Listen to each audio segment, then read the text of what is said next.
You ask Tiger to solve. This deals with linear equations with one unknown. The final result is x equals 8. Let's solve it step by step. Simplify the expression. Group like terms. Simplify the arithmetic. Group all constants on the right side of the equation. Subtract 13 from both sides. Simplify the arithmetic.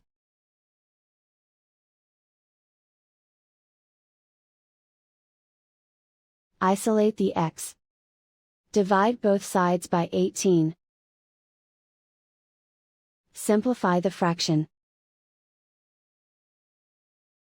Find the greatest common factor of the numerator and denominator.